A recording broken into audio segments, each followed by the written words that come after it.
Hi friends, అవాజు ఈరోజు మనం ఈ వీడియోలో మహబూబ్నగర్ జిల్లా కేంద్రానికి 28 కిలోమీటర్ల డిస్టెన్స్లో ఉండి నందిపేట గ్రామంలో ఉన్న శివాలయం గురించి ఈ వీడియోలో మాట్లాడుకునే ప్రయత్నం చేద్దాం.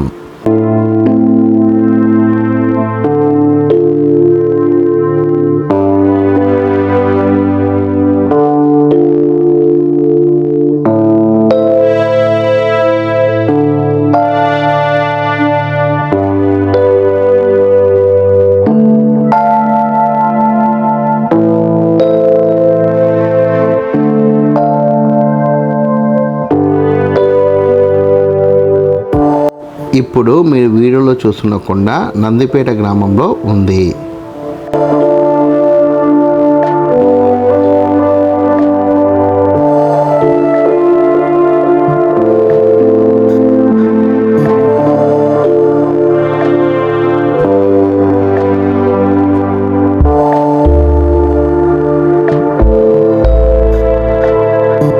పొన్నకల్ నుండి నందిపేట గ్రామానికి వెళ్ళే క్రమంలో నందిపేట గ్రామం రావడానికన్నా కిలోమీటర్ ముందే కుడివైపు ఈ కొండ మనకి కనబడుతుంది.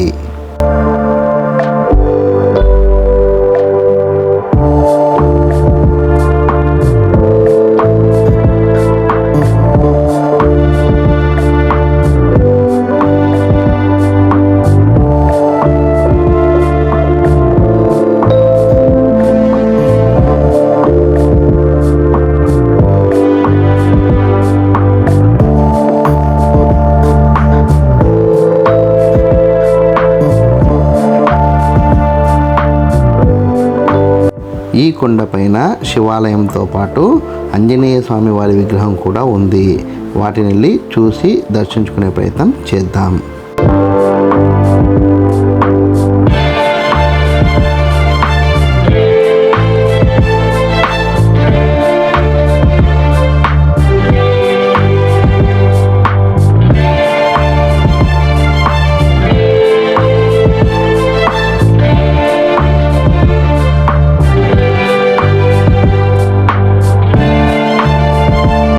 ఈ నందిపేట గ్రామంలో ఉన్న ఈ కొండ నిటారుగా ఉండడం వల్ల ఎక్కడానికి కొంచెం ఇబ్బందిగా అయినప్పటికీ శివయ్యని చూడాలన్న సంకల్పంతో త్వరగా ముందుకెళ్ళడం జరిగింది.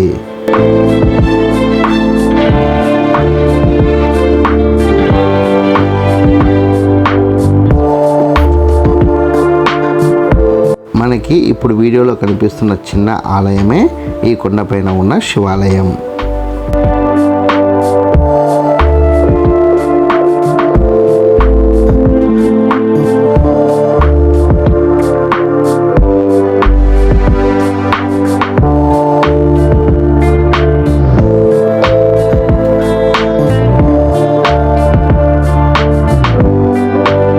సహజ సిద్ధంగా ఏర్పడిన కొండపై ఉన్న రాయికి ఆనిస్తూనే ఇక్కడ శివాలయాన్ని నిర్మించడం జరిగింది.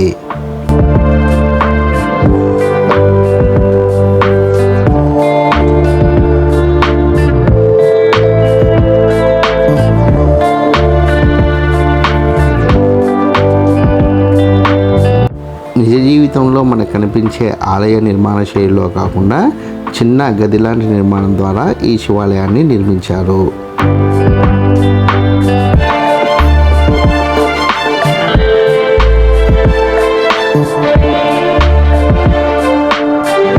ఈ శివాలయానికి ముందు భాగంలో మనం నందీశ్వరుని చూడవచ్చు.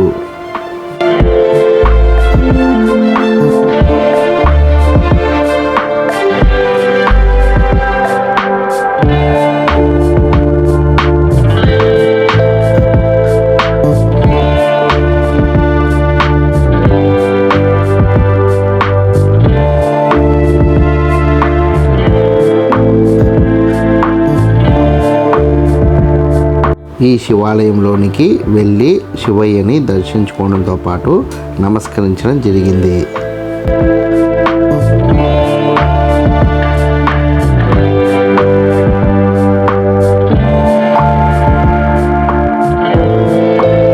ఈ శివాలయంలో శివయ్యతో పాటుగా వెనుక వైపు వినాయకుడు కూడా ఉన్నారు.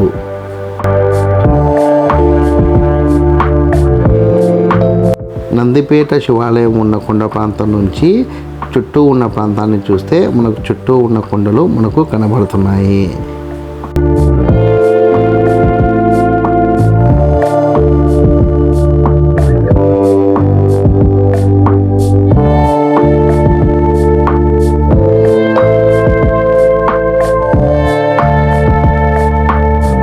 ఇప్పుడు మనకు వీడియోలో కనబడుతున్న కొండ కందూరు రామలింగేశ్వర స్వామి కొండ.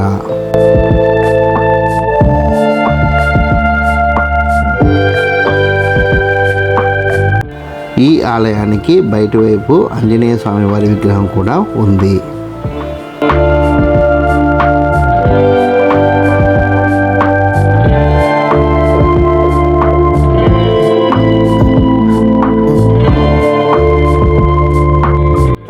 ఈ ఆలయం కొండపైన ఉండడం వల్ల ఇక్కడ ఆహ్లాదకరమైన ప్రశాంతమైన వాతావరణం మనకు కనిపిస్తున్నాయి.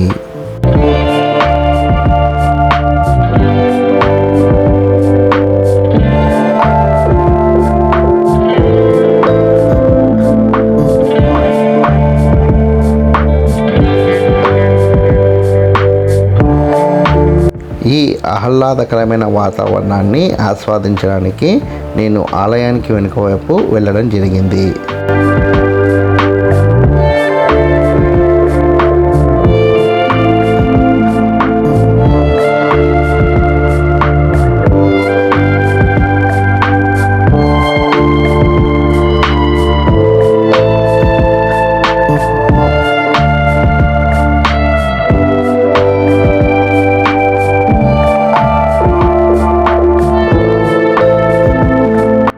ఆలయానికి వెనుక భాగంలో చిన్న గది లాంటి నిర్మాణం కనబడింది.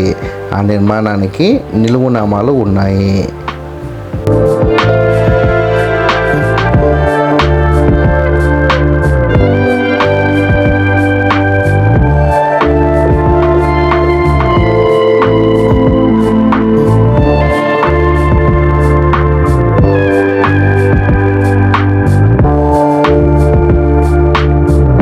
ఆ నిర్మాణాన్ని చూసినప్పుడు భక్తులు వారి యొక్క అవసరాలు తీర్చుకోవడానికి ఈ నిర్మాణాన్ని వాడుకుండేమని అనిపించింది.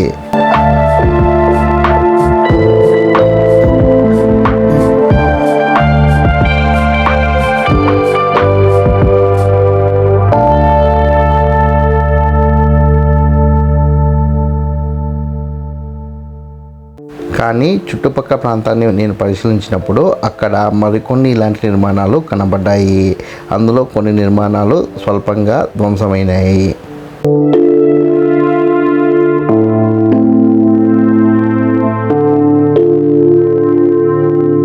ఒక నిర్మాణానికి నిలువునామాలు ఉండడం వల్ల అది భక్తులు నిర్మించిన నిర్మాణం అనుకుంటే కనుక మిగిలిన ఈ నిర్మాణాలు ఎవరు చేసి ఉంటారన్న సందేహం నాకు కలిగింది.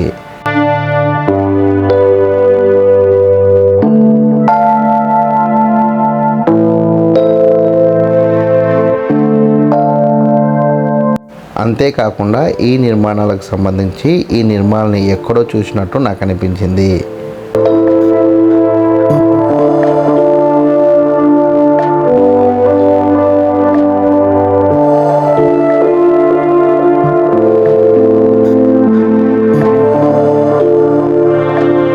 ఇటువంటి గది లాంటి నిర్మాణము శివాలయానికి ముందు వైపు కూడా నాకు కనబడింది.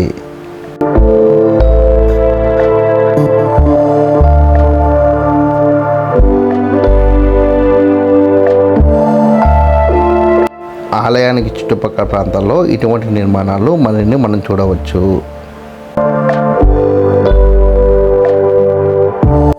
అసలు ఈ నిర్మాణాలు ఏమిటి, ఎవరు చేశారో, చేసే అవసరం ఏమొచ్చింది అనే దాని గురించి కూలంకషంగా పరిశీలించి శాస్త్రీయమైన ఆధారాలతో మీ ముందుకొచ్చి ఈ నిర్మాణాల గురించి మరొక వీడియో ద్వారా మీకు పరిపూర్ణంగా వివరించే ప్రయత్నం చేస్తాను.